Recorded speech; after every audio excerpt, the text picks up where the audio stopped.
وبركاته. الحمد لله وكفى وسلام على عباده الذين اصطفى أما بعد. উপস্থিত দিনদার মুসলিম ভাইরা, আপনারা অবগত আছেন যে গত 5টি বছর এই ময়দানের মাহফিল বন্ধ ছিল। আল্লাহ পাকের অশেষ রহমত, অনেক চড়াই উতরায় পার হয়ে ঠিক আছে, এই বছর আবার মাহফিল হচ্ছে। আপনারা সবাই খুশি তো? এই প্রসঙ্গে আমি সংক্ষেপে কয়েকটা কথা বলতে চাই আপনাদের অবগতির জন্য।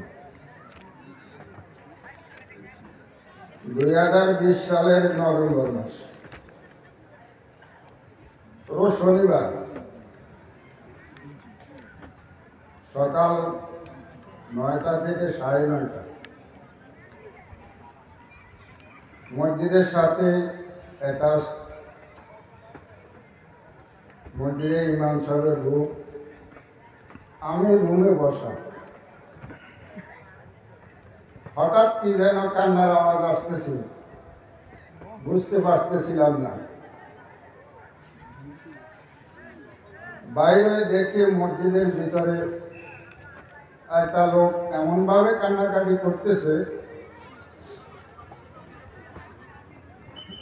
মুরগি জবাই করে ছাড়ি দিলে যেভাবে মুরগি চটপট করে ঠিক তদ্রুপ চটপট করতেছে। বাহির হয়ে নিজে লোকটাকে যে বুঝাইব, নিজে খেয়ে হারিয়ে ফেলছে। লোকটা আর কেউ নয়,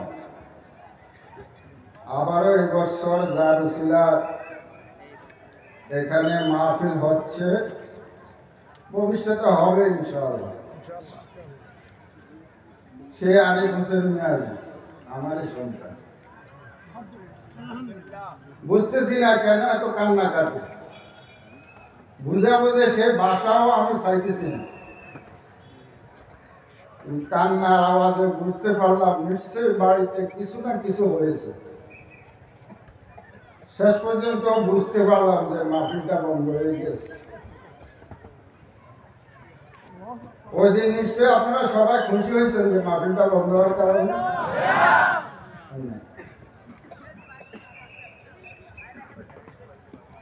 কিছু লোক খুব খুশি হয়েছে, আর আমার মনে হয় ধর্মপান সব মুসলমানরাই ওই যে বেদার হয়েছিল। এ প্রসঙ্গে আমি ছোট্ট একটা কথা বলতেছিলাম। আল্লাহ রাসূল মদিনার মসজিদে নববীতে বসা, হঠাৎ এক সাহাবী আসে বললেন, হে আল্লাহ রাসূল,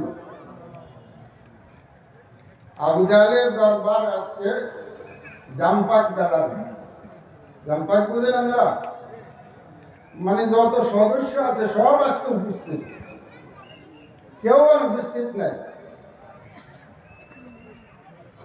আল্লাহ রাসূল বললেন, তোমরা কি কেউ আসো আবু জাহেলের দরবারে যায় সূরা আর রহমান পড়তে পারবা?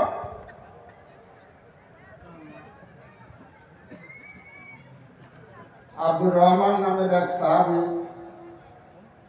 উঠে দাঁড়ালেন। রাসূল অনুমতি দিলেন, যাও আবু জাহেলের দরবারে সূরা আর রহমান তেলাওয়াত করো। সাহাবীর দরবারে যায় দেখলেন ঠিকই জামপেক গেলার। সে দেখলেন চক্ষু যদি খোলা থাকে বলা যাবে না, ভয় তো সবারই আছে।